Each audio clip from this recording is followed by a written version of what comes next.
Today's guest is Ella Mitchell from Eat with Ella, and she is here to talk about all things food and content.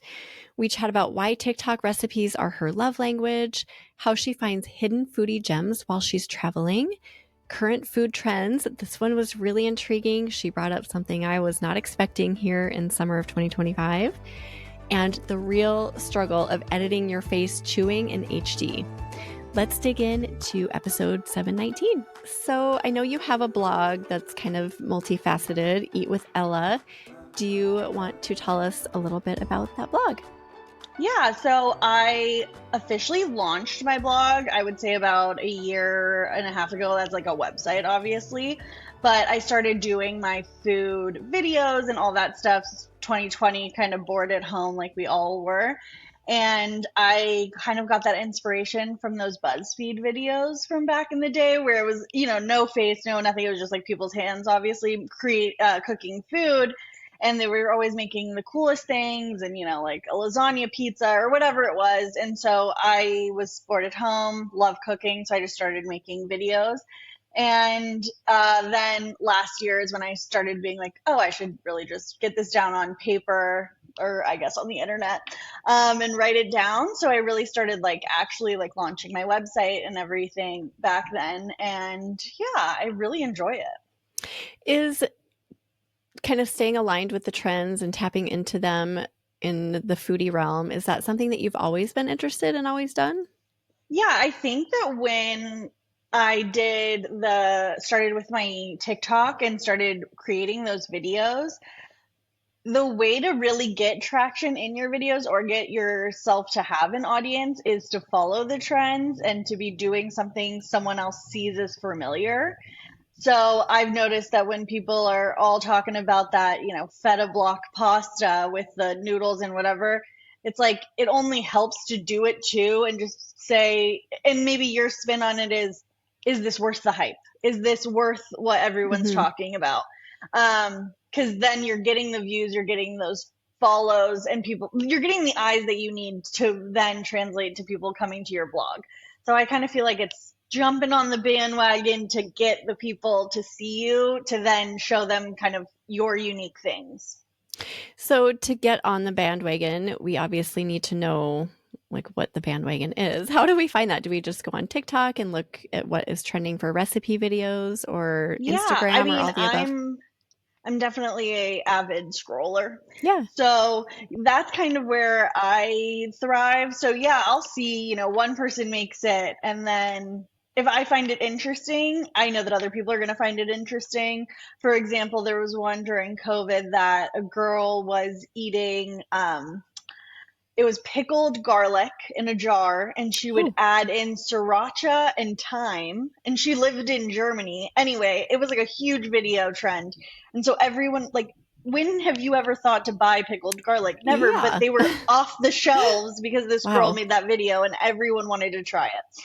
So I definitely am kind of a scroll. If I see something that's interesting, I go for it. For example, I would say one of my most recent posts that actually did well was I saw someone on TikTok. It was actually the TikTok account for All Recipes, like that website.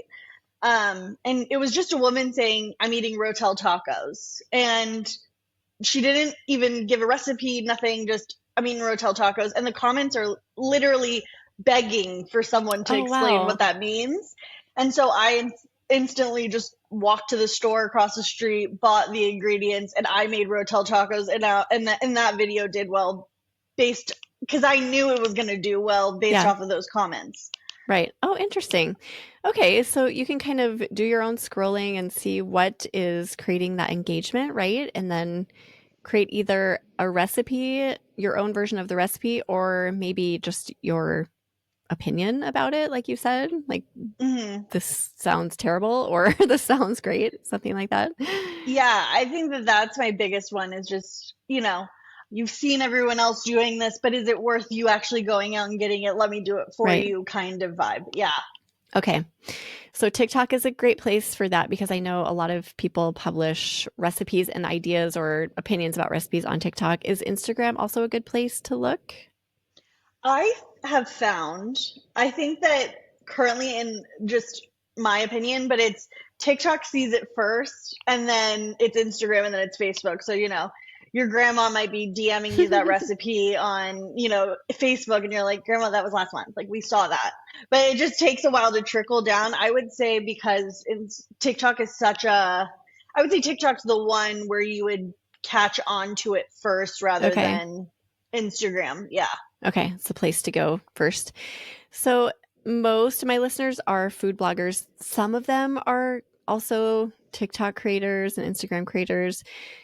So, do you recommend if you find a trend to just talk about it on social media, or do you think we can translate it to our blogs as well? I think that you can definitely translate it to your blogs because for the most part, for example, there was one girl who was Australian. She's very big, and she made Turkish pasta, and like her mom's from and it's not really Turkish pasta. It's just like what her family recipe was, and she didn't add, you know, any measurements. She didn't really say anything other than like this is how we make it. It's ground beef. It has a little bit of yogurt. It has all these things. So I think that as a food blogger, if you watch those videos, create your own recipe, and actually have measurements, then you can totally create a blog and say that viral video, this is how you make it, rather than because I know a lot of people in my life who are afraid of cooking don't have that like I'm very eyeball it because I know what's going to be good and what's not, and not as many people have that knack. So if you can give them specific measurements and everything, I think that it would translate super well. Okay, so you can reference it in your blog post and then kind of Yeah, create your own take on it. exactly. I think Yeah. too that's the big one because if you think about the SEO of it all, it would be what are they searching to find this? So it would be like her name, like her name's viral pasta is probably what people are searching. So Mhm. maybe you adding that a little bit into your title, just or a copycat of whatever, just to give it, yeah, give them credit, but it's what people are searching. And then currently, let's see, what is today? I think it's middle of June-ish. What is trending right now for food? For food right now, I think that granted, I'm in a baking side of things, Okay. so I've been seeing a lot of in a lot of southern situations. That's some of my favorite foods. But right now, especially with the tomatoes being in season, I've Mm. been seeing a lot of southern tomato pies, Mm. Okay. and I'm obsessed. I want to make one so bad. It's kind of like a pie with sliced up big heirloom Oh, tomatoes and yummy. kind of like a not a pimento cheese situation on top, but kind of that Okay. idea, which I think a pimento cheese situation would Mm-hmm. be even better. But they would do like a cream cheese thing on top and they bake it into a pie and it looks incredible. But I think that's currently what would probably be trending on my page. Okay.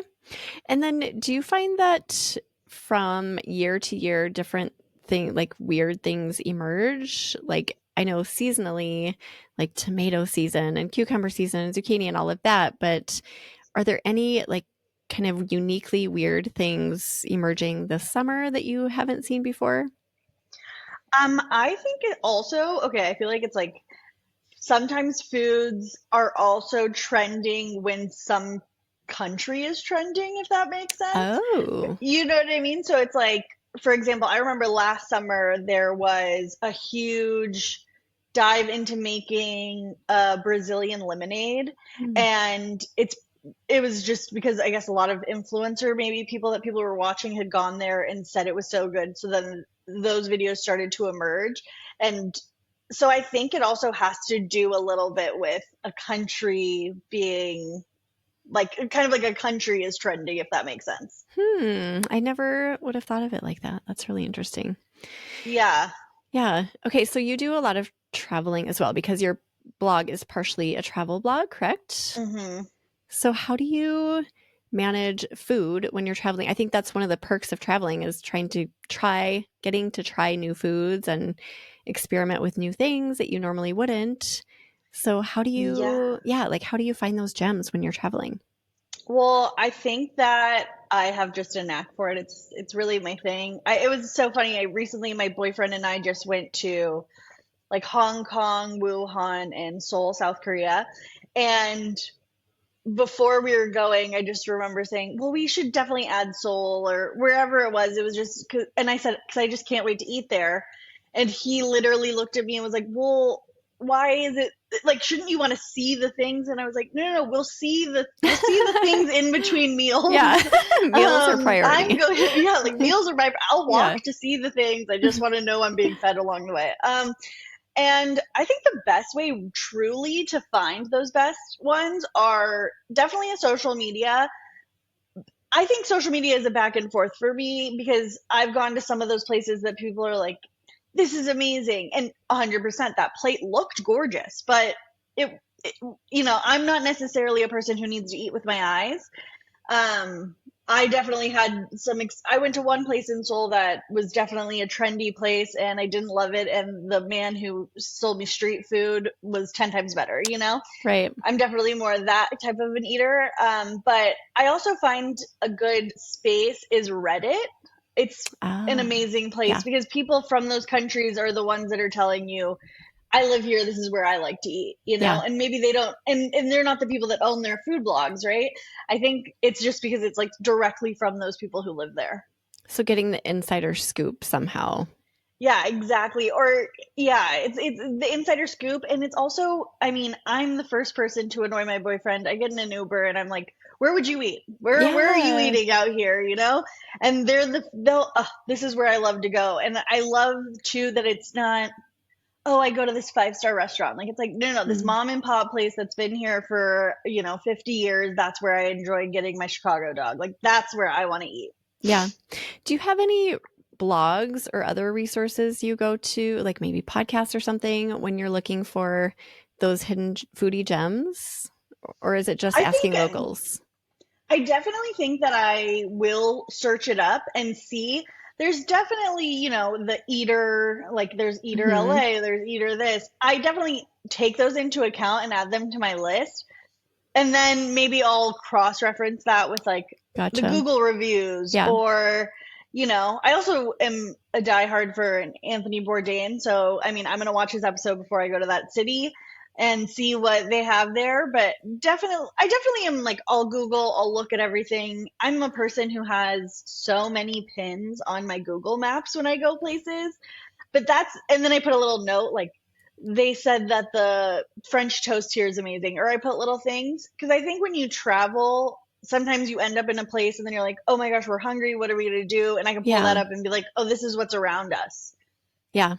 Yeah, that's so true. I think taking notes is so huge when you're in a new city and just logging everything, like exactly what you ate at which restaurant, um and also taking note of what other people say to you, even friends that travel to a random city in the US, like where did you eat? Tell me, and then you write it down to reference later. I think all those things can play into traveling. Um, I know food bloggers do travel a lot. A lot of them do. And obviously, they're foodies. So they're always looking for gems. Do you have any other tips for them or suggestions for traveling and just getting the best food?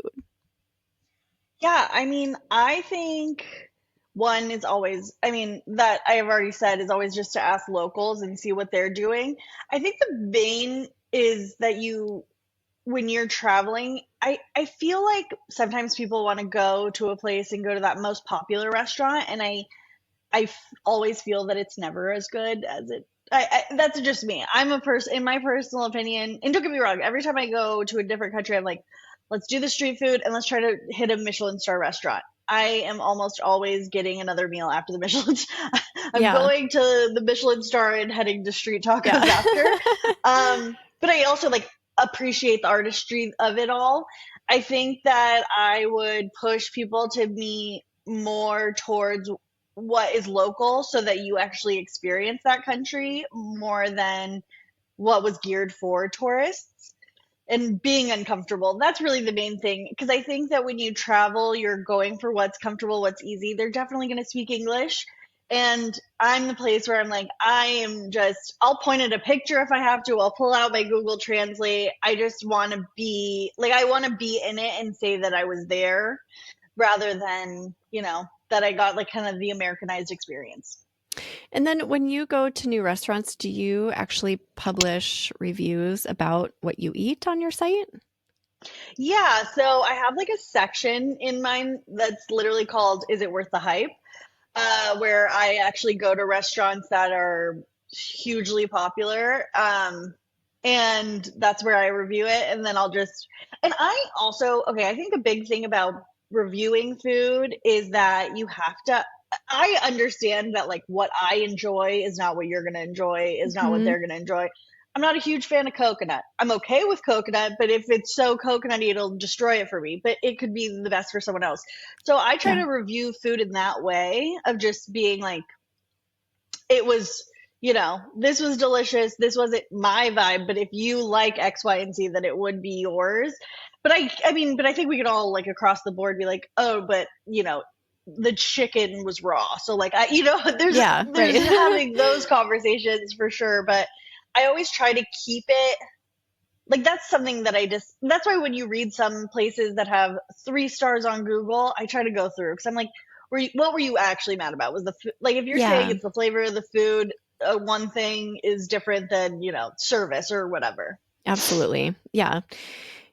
Taste buds are so different across the board, so you just have to keep that in mind and not be like, this was a crappy meal because I don't like coconut. Instead, I like that you're just, um, yeah, you step back a little bit and you can kind of see the bigger picture and deliver, Right.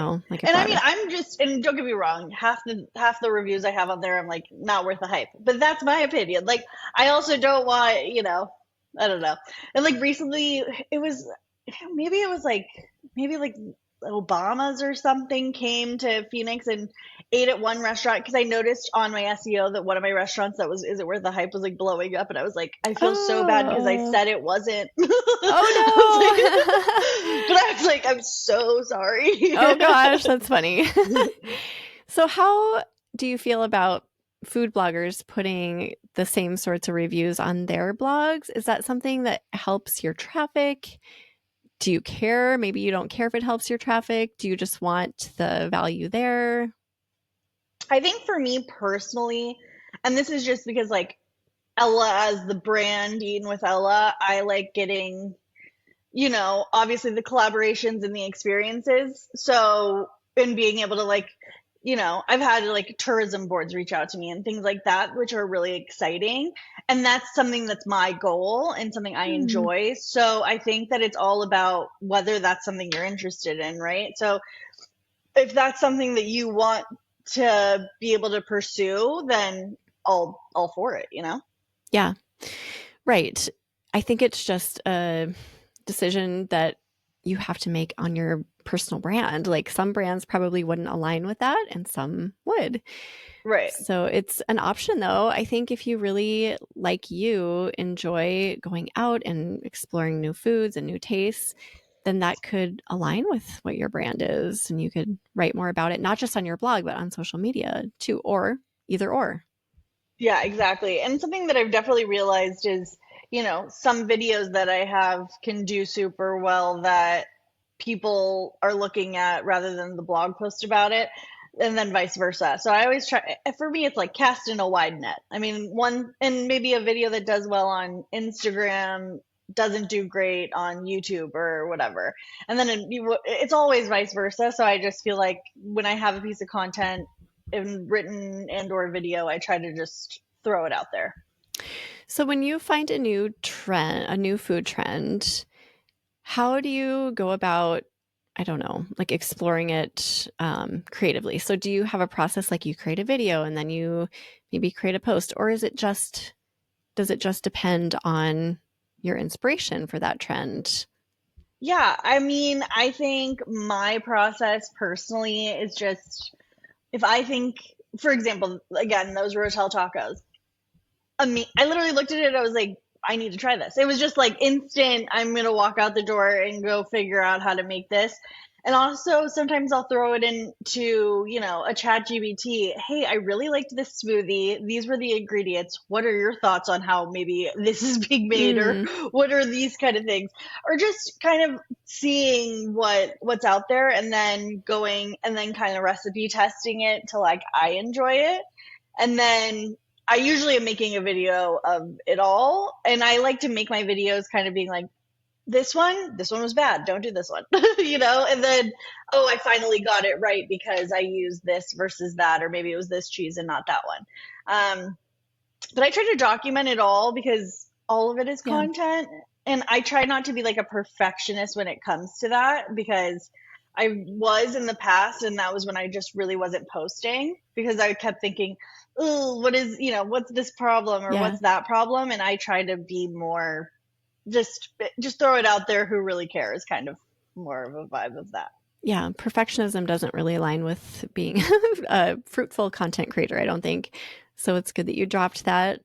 Um, how much time do you spend in your business doing all of this? Because you do cover a wide array of topics between food or recipe posts and then traveling and, recipe reviews at restaurants and then traveling, right? So yeah. Right. Yeah. I mean, I spend all my time doing this. But I think for me, it's something I enjoy doing. So it doesn't feel like it's work.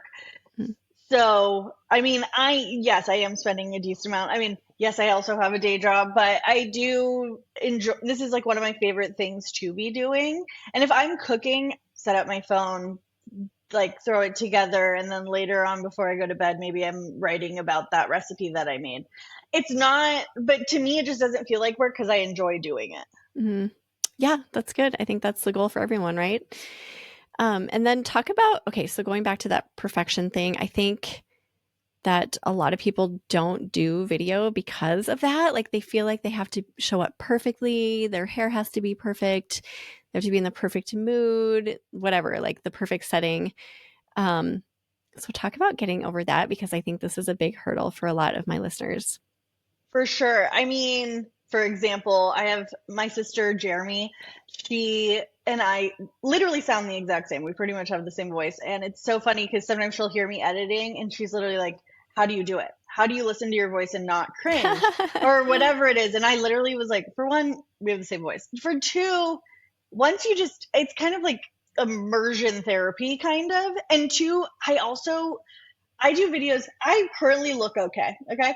I almost never post a video where I have any makeup on. I almost never do. The comments I get are always pretty. I mean, to me they're funny, but that's just because I'm just past that. I think you just have to get past it, and there's no way to do it with then just do it. And Yeah. also, I mean, I mean, I don't know. I I don't really. I don't have the embarrassment about it because I don't know how to explain. Like I don't really see people that see any, and mostly it's just my friends and family who were like, "Oh, I'll post it again." And I've been doing it for so long that no one, it just doesn't phase anyone. And I met my boyfriend about a year ago, and like he's kind of getting over the fact that I bring a ring light with me, a light Oh, and have that's funny. everything, but I just was like, well, this is part of the deal. This is Yeah. what I'm doing. We're going around. I have a camera. I'm Yeah, sorry. that's funny.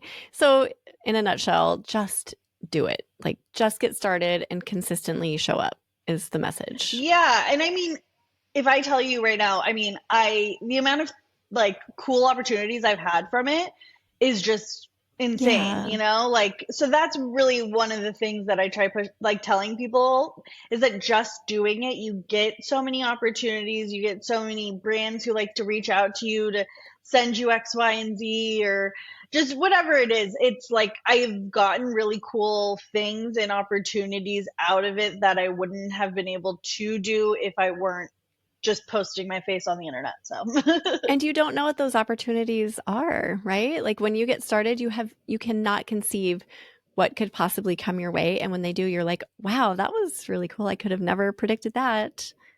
yeah, I also think too that's a big thing for people is that people kind of are like, oh, I want things to change. I want change, but are too afraid to make changes.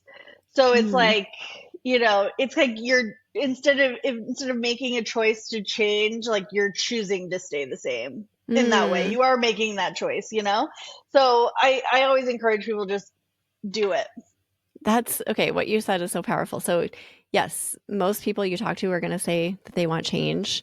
but are you willing to change in order to get that change? That's that's where what it comes down to right Yeah, there. and then it's just like, well, then you're not making choices. You're choosing to just stay the same if you're not changing. So like that is, and at the end of the day, you're making choices. Ooh, that's really good. Yep. Okay, so you have a full-time job, correct? And you do all of this amazing stuff on the sidelines. Yes. So how do you deal with burnout and just like, do you get burned out? How do you manage and balance and all of that? I definitely get burnout. I definitely get into like headspaces where, I'll go for a month where I'm like posting all the time and having all these things, and then another day where I'm just so over it. I Yeah. think the way I definitely get through I feel like it's kind of like a cycle. Like I have my lows, and with my lows, I know that they come. So I usually like have things scheduled so that I'm never feeling like, oh, I didn't post this day. I never want to feel as though I have a deadline. So I try to, especially on my good days, okay, well then I'm going to sit here, edit 3 videos, and then help, write up some blog posts. I try to schedule myself out to give myself the time to not feel that way. Hmm. Yeah, burnout's not fun. I think managing it and maybe not getting to the place where we're burned out is a unique journey for all of us. But unfortunately, we just have so much passion for our jobs and what we do that I think it's kind of inevitable for a lot of us, unfortunately. And I think it's a bummer when it stops being fun. Like that's where Mm, I like get sad because I'm like, this is my favorite thing ever. So that's why I try to push it out and make it not necessarily feel like a job, more as a I get back to where it's fun for me. yeah, totally. And I have to bring this up because it's funny in your notes why nobody tells you how hard it is to edit your face chewing. So talk about that. Oh yeah, no. If you ever see any of my videos, I mean, it's a lot. And then I get to a point where I'm like, do I chew with my mouth open? Like, do I have manners? Like, you really start to go down a Who cycle am of, I? Yes. yeah, literally. I'm like, I mean, must be what it feels like to be on a reality TV show, and like you're looking at like, oh, that's what I look like, you know? Yeah, no, it's pretty rough. You're like, and then when you're cutting it, you're like, at what point do I start it or stop it? Yeah. It's hard to really gauge. Yeah. But Do you but have that's tips for what's that? Like, how do we, because it is not glamorous, but sometimes we have to do it to get that reaction. So, right. yeah, do you have tips? Do you just like I cut mean, out the ugly stuff? I say be yourself. I do not cut out the ugly stuff. Half the time, like I'm still doing a video and there's like chili oil dripping down my face, and then I just roll with it because I'm like, well, that is me. So, Yeah. but that's kind of who I am. Like I definitely have that goofiness that I don't Mm. care. I mean, my bio on most things is that my dream man is a cross between Action Bronson and Guy Fieri. So, you Oh, know, nice. Yeah. so it's like, I just roll with that as my personality. Yeah. I can see different maybe personalities and brands aligning more with like, okay, I need to edit out the ugly stuff and just show the end of the bite maybe with the happy face For or sure. whatever. I mean, I feel like it's kind of like, there's the Nara Smiths of the world. If you know who Nara Smith is, she's yeah, big on TikTok, and like hers is just like light voices Yeah. and like so this and so like I am so far from that, but it's just like I know that that's not me. But if like that Right. is you, amazing. Then you edit it the way that it looks like, amazing out of a J. Crew model. Like Yeah. I that one's just not me. So, Ella, what else do you have to impart to food bloggers just looking to tap more into food trends or be a more efficient content creator? Anything else before we start saying goodbye? Yeah, I just think that the main thing I would mostly say for people is to branch out. So if you're just doing your food blog and it's just written and it's just that, just trying to figure out what else you could be doing and what people are watching and how they're watching it. Just seeing, kind of, I guess, taking a step back and saying, like, how do people get to my video instead of like, or how do people get to my blog or all those things, kind of taking those steps back and seeing what it is exactly. And I also love, I mean, I think most of you guys are probably already on Pinterest. I love Pinterest. Hmm. Pinterest is such a great one. And if you've thought about making videos, just go for it. Super easy. And you really you don't have to make full length videos by any means. I mean, most of your TikToks and Instagrams are under 60 seconds. So you're just really quickly chopping it together. You don't have to put anything. It could be really just a teaser to go to your blog to see that full recipe. So giving yourself, maybe putting yourself out there on multiple platforms so that you get more eyes is what my biggest suggestion would be. I love it. Well, thank you. I feel inspired. Now I'm hungry for tomato pie. It sounded so good.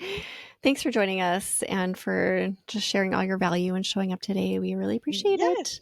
Thank you. Do you have either a favorite quote or words of inspiration to leave us with? Okay, I think that my favorite quote, or one of the newest ones, or not newest, I just saw it because it was something about Anthony Bourdain, but where he's talking about, like, if it's one thing that he says to anyone, it's like to move and like get as far away as possible and just experience more, because especially in like kind of the world we live in today, and so everyone's so separate, it's like walking in other people's shoes, seeing other people's Mm. perspectives. So just getting as far away as you can, having an open mind. I highly suggest seeing the world. I love it. Oh, I love So that. that was fun. Yeah, that's a great way to end this chat. Thank you. We will put together a show notes page for you, Ella. If anyone wants to go peek at those, we'll have everything we talked about today. You can head to eatblogtalk.com/eatwithella. So tell everyone where they can find you. Yeah, so I'm at eatonwithella.com, and I'm the same, Eaton with Ella, on Instagram, TikTok, YouTube. And yeah, you can find me on there, and you can always reach out to me if you have any other questions. And this was so fun. Thank you. Awesome. Well, thanks again, Ella. And thank you so much for listening, food bloggers. I will see you next time. Thank you so much for watching. If you enjoyed this topic, be sure to watch the video shown on the screen. See you next time.